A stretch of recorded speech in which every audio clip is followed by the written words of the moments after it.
Le temps vient, et il est déjà venu, que les vrais adorateurs adoreront le Père en esprit et en vérité. Car le Père demande de tels adorateurs.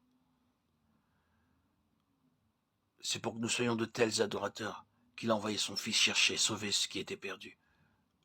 Luc 19, 10. C'est dans l'adoration que le Saint-Esprit atteint le but pour lequel il fut envoyé.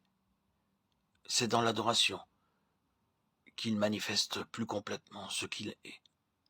Si je veux sentir fortement en moi la présence de l'Esprit, je dois adorer l'Esprit. Je dois adorer.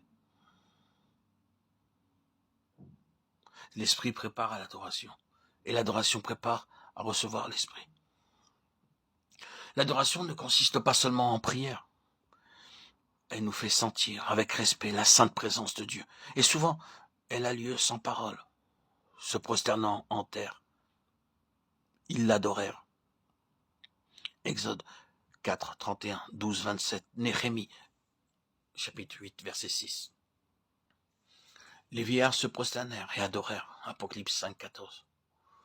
Ou bien, elle s'accompagne d'un Amen, Alléluia, Apocalypse 19, 4.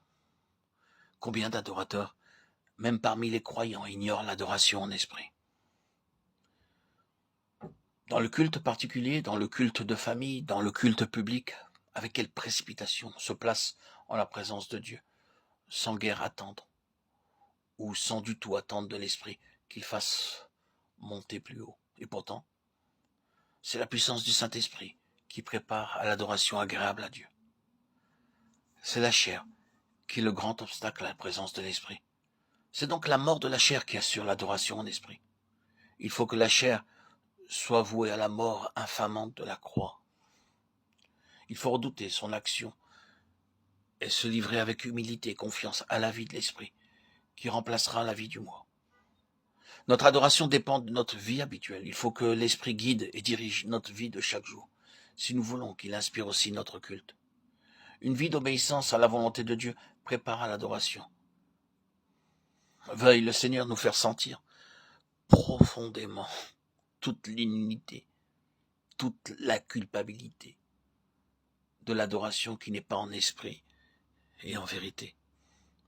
L'esprit nous est donné pour nous disposer à l'adoration, et l'adoration nous dispose à recevoir l'esprit.